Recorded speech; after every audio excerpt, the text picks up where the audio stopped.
How is it possible that Holly Willoughby, the once most famous TV presenter in the United Kingdom, managed to do the Meghan Markle thing worse than Meghan Markle?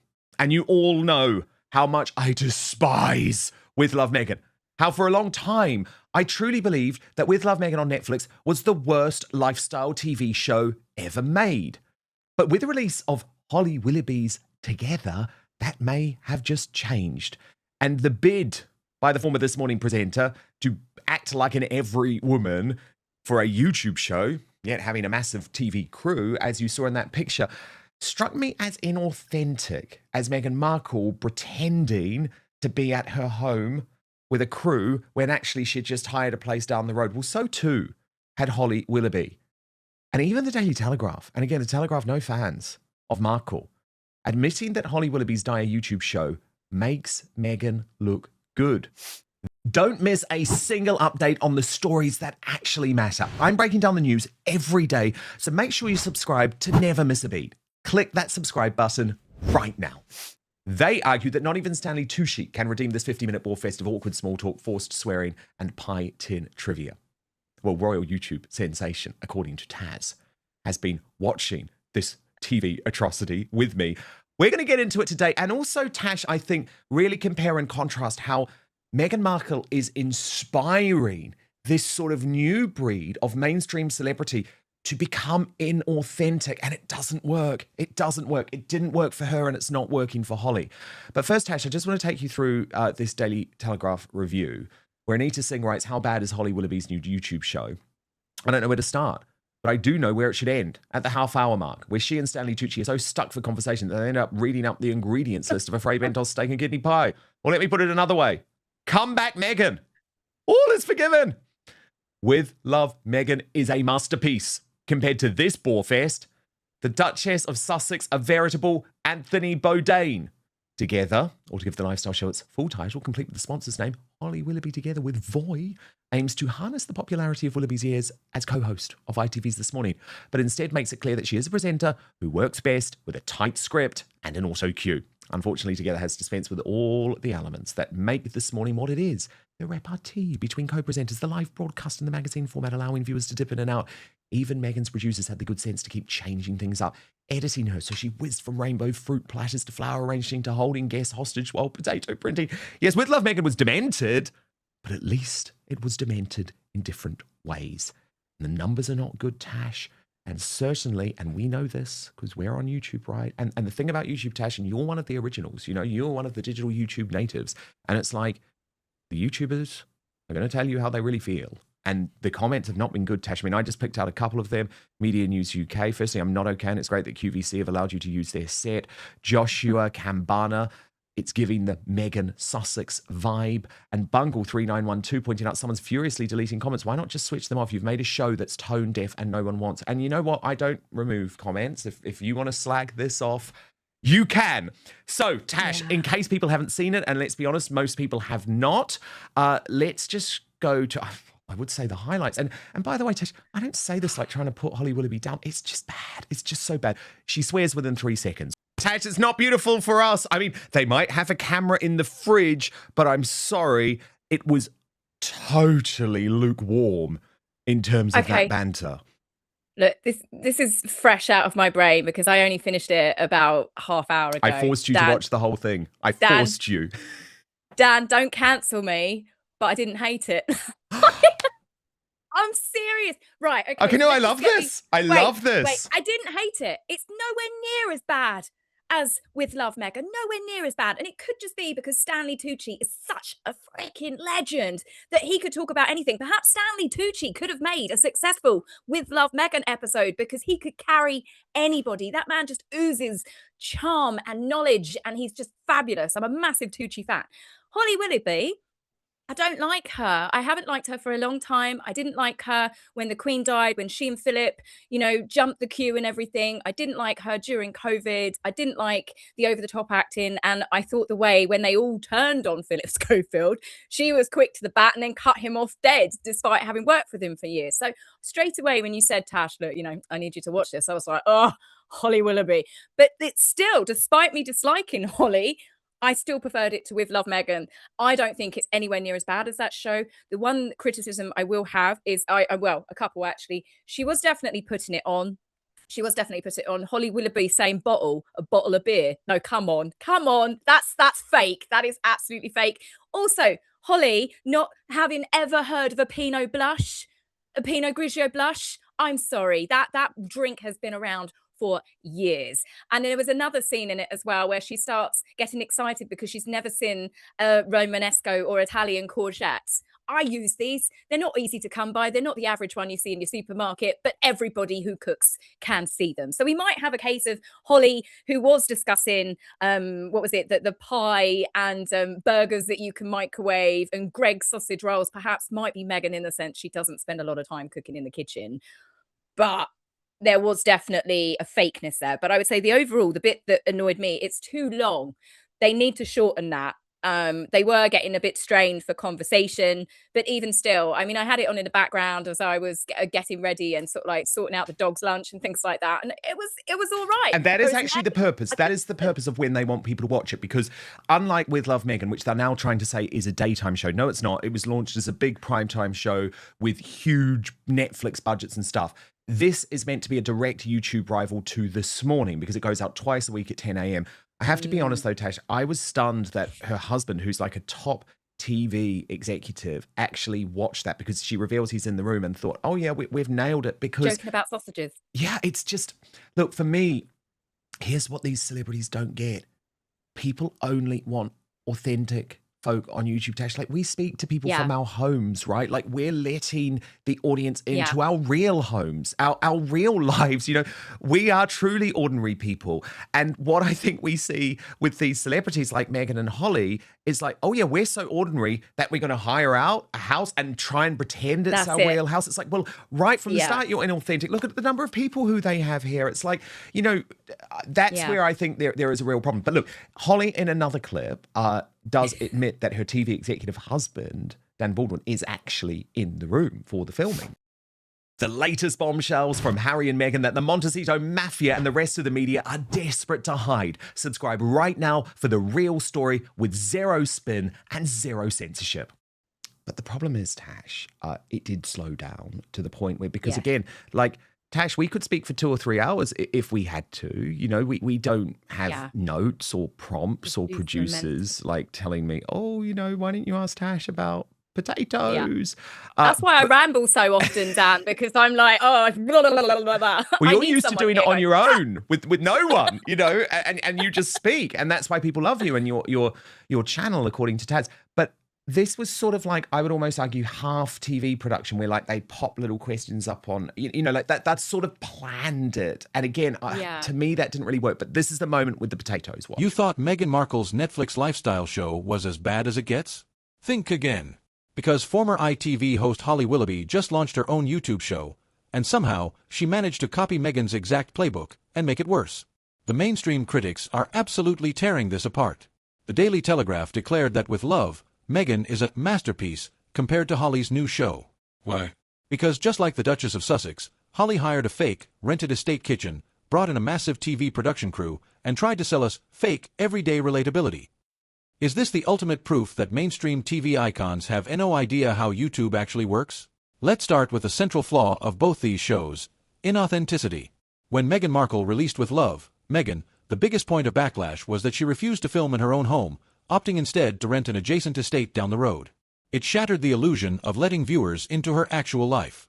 Fast forward to Holly Willoughby's YouTube show together, and what do we see? Holly isn't in her own kitchen either.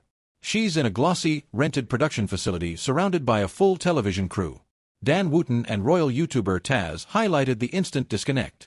Daily Telegraph reviewer Anita Singh brutalized the show, writing, "How bad is Holly Willoughby's new YouTube show? I don't know where to start. Come back, Meghan, all is forgiven. With Love, Meghan is a masterpiece compared to this borefest." And then they sort of had a This Morning style game. Well, sorry, Tash, what was that? I said she's obviously advertising all of the produce like Meghan then. I like to use everything that's in the kitchen because I will be flogging this. Yeah, true. Yeah, because I think he's got like I think he's doing it because he's got a Fortnum & Mason connection to plug. I'm pretty sure that's why he was on. Yeah. But then they played another game, sort of, and this is one of, again, you do see these videos go viral on YouTube when they are sort of fun and natural. But this was like presenting Stanley with some classic British food staples that might shock the Americans. I mean, He's I don't know, like an Tash, incredible it was chef. pained. It was He's an incredible chef. And Rustlers. It was, look, I'm not saying it wasn't painful in parts, but it's still nowhere near as painful as with Love Meghan. This to me is like going perhaps for a visit to see the hygienist and having a light clean, whereas with Love Meghan was an absolute root canal. So that's the best way I think I can explain the difference. And you know what, Tash, I know a lot of the outspoken audience really dislike Holly, as you point out, Q-Gate and all of that. Yeah.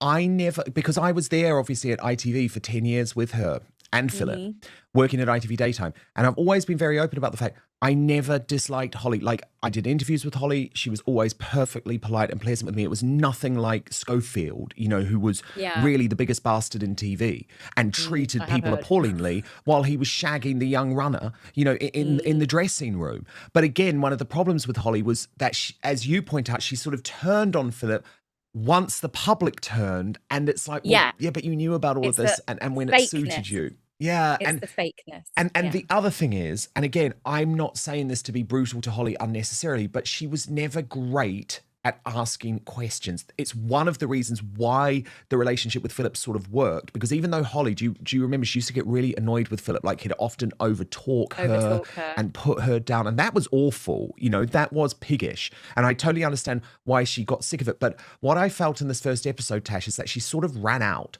of questions. So she did that thing that Meghan did during With Love Meghan, where she decided to, I think they call it break the fifth wall, right? And they brought in the crew. So the crew then started asking questions of Tucci. Yes, so you see they're standing around, and they sort of show the crew standing around.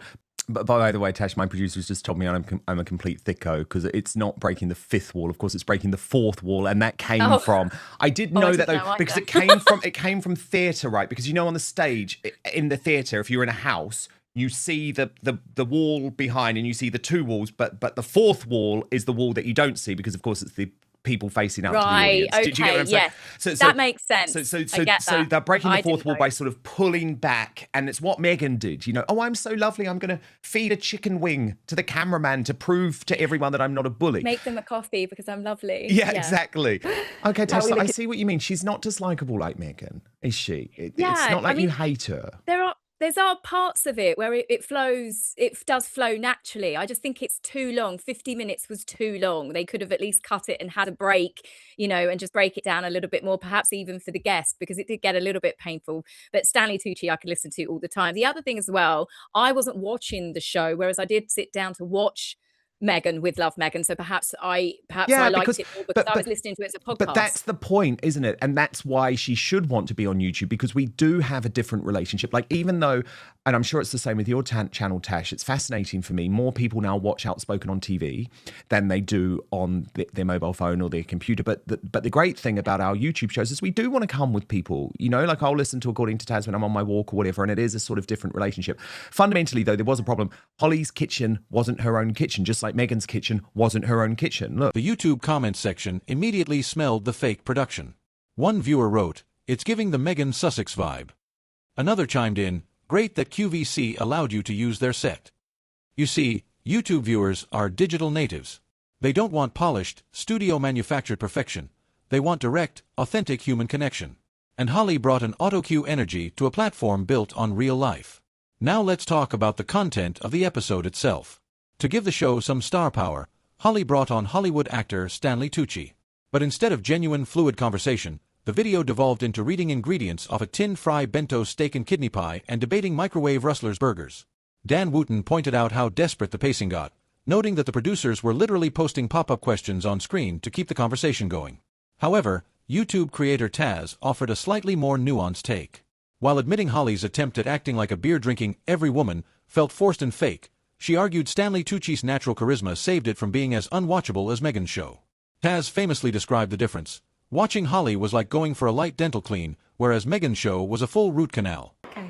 Oh, I don't know, Tash. It's a big fat fail from me. I'm sorry. You know, There's a couple of bits in it though. It did get painful though when I think it might have been her husband Dan that said about, name a few other famous people you like their cooking. And Stanley just carried on like he hadn't heard the question. And that actually went on for a painful amount of time, even when Holly brought it back up again. And I think that's Stanley because he is such a classy guy where he's like, I'm here to cook, not to name drop other celebrities. Whereas again, the very big difference that we saw on With Love Meghan name drops all of the time. She's actually renowned for it and stuff. Oh, when I was doing this with this person, when I popped over to Oprah's and stuff like that. And Stanley, as I said, he's very, very classy guest. And I didn't, as I said, I didn't hate it. I actually found Holly quite likable at times. But again, it's very, very contrived. There is a strain there because these people, like you said, it's not her kitchen. She didn't know where anything was. And it's just these people are so fake and it comes through. And then when you have someone as genuine and as warm as Stanley Tucci, I think that's when after a while the conversation fell flat. The conversation isn't naturally flowing because Holly's trying to think about the way she wants to come across, whereas Stanley is just being Stanley. So I'm on the fence with this one. Would I want to sit down and watch another Holly Willoughby cooking show? No, but I didn't actually hate this and one. she's and doing I did manage to get through she's doing beauty and interviews and sort of more lifestyle-y things in the future shows too. The problem that we've got though now, Tash, is we are going to have a glut of these celebrities. And it sort of annoys me, right? Because for people like you who have been digital natives, who have been here on YouTube right from the start, you are now going to be battling against these big time celebrities who are being sacked from the mainstream media and are coming over. Because Vanessa Feltz has also now confirmed she is launching a show on YouTube, just like Holly. This is after she was axed from Channel 5. She revealed Welcome to At Home with Vanessa, a brand spanking new show coming to YouTube, TikTok, Instagram, and the universe in mid-August. Filmed at my Feltz Towers, my real house with my real chums, bottomless bagels, and cooking on tap. I'm hoping you'll pop over to Vanessa Feltz on YouTube, get on board and thoroughly enjoy the ride. Now, what's interesting is Holly Willoughby actually replied to that post saying, yay. And I do think there is a bit of a difference with Vanessa. I mean, I'm not a fan, Tash, I'm just going to be honest. We have history.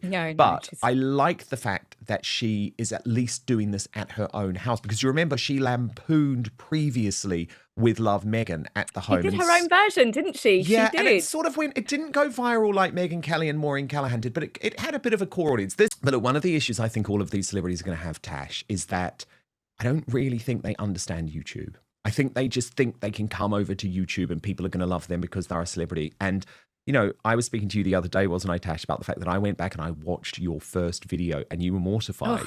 Because on YouTube, you can click oldest and you can go right back. And it was really interesting to me. I just wanted to know a little bit more about the journey of According to Taz, where you'd come from. And certainly for me, Tash, if you go back and look at my first video, I mean, I was totally on my own. I had no help. I had no producers. I was in my little office. I had bought a microphone, but I did all the editing myself. I did all the thumbnails myself. I just wanted to try and understand, like, how does YouTube work? Can I work here? Like, am I going to be accepted here? Will anyone care what I have to say? And I look back now and it might feel a little bit embarrassing in terms of where I was at, in terms of like the tech and all of that. But at the same time, that was about me learning about this platform, building a community, realizing that's a big difference. That's the big difference. And I think it is the audience that you have that actually make your channel successful.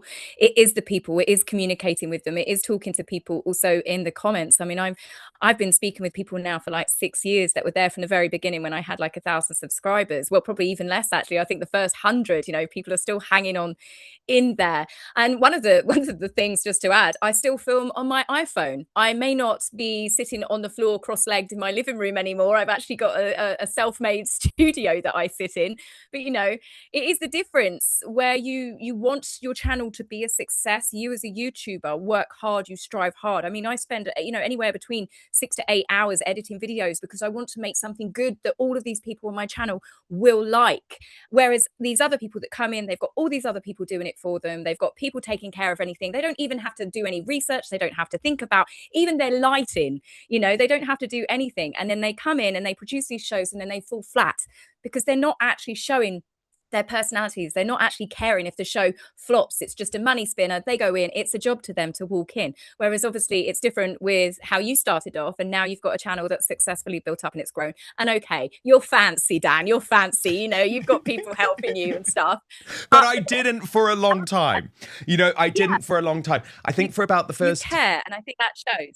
Yeah, and I think for about the first 18 months of the show, I mean, I booked every guest myself, for example. Now, Holly has a casting director. Yeah. It's... Look, I think she should have done it at a real house. I think Meghan should have done it at a real house. I think that would have made the difference. I think it would have been brave because it would have shown, actually, we're truly prepared to bring people in. And by the way, big celebrities do that. You know, like Gwyneth Paltrow, one of the reasons she has been successful, it's like, oh, wow. I follow her. I like her. Well, yeah. You watch her making her boyfriend breakfast. Yes, and that's the thing. Real. And even if you don't like her, you're Yeah. still interested because it's like, well, okay, this is how Gwyneth Paltrow truly lives. She's not trying to hide from us her wealth. Authenticity makes a difference. And Holly, much like Meghan, is not being authentic. And I think that definitely shows. Yeah. Yet both Dan and Taz agreed on one fatal point: breaking the fourth wall to talk to a full studio crew, including Holly's TV executive husband Dan Baldwin sitting in the room, completely destroys the intimacy. It felt like watching a failed 50-minute TV pilot rather than an organic YouTube vlog. This isn't just about Holly Willoughby or Meghan Markle. We are seeing a massive shift in the media landscape. As legacy television ratings collapse, mainstream anchors like Holly Willoughby and Vanessa Feltz are getting axed or stepping down and rushing to independent platforms like YouTube, TikTok, and Substack. Vanessa Feltz just announced her own YouTube channel filmed at Feltz Towers. But as Dan Wootton rightly pointed out, these mainstream stars think they can simply waltz onto YouTube with massive budgets, casting directors, and PR teams, expecting instant success. They don't understand that digital creators spent years building real communities from their bedrooms, editing on iPhones, and talking directly to their audience in the comment sections. If legacy TV stars want to survive the creator economy, they need to ditch the rented mansions, sack the 20-person crews, and show up as their actual unfiltered selves. Because as Holly and Meghan both learned the hard way, online audiences reject fake perfection every single time. At the end of the day, Holly Willoughby's Together proves one big truth: you cannot buy digital authenticity. Whether it's $100 million Netflix deals or high-end YouTube sponsors, audiences see straight through staged relatability. Holly's attempt to pivot away from her ITV scandal has landed her right back in the spotlight for all the wrong reasons. What do you think? Did you watch Holly's debut show, or is with love, Meghan still the reigning champ of cringe TV? Let me know in the comments below. If you enjoyed this breakdown, smash that like button, subscribe to the channel, and share this video with anyone tracking the downfall of mainstream media.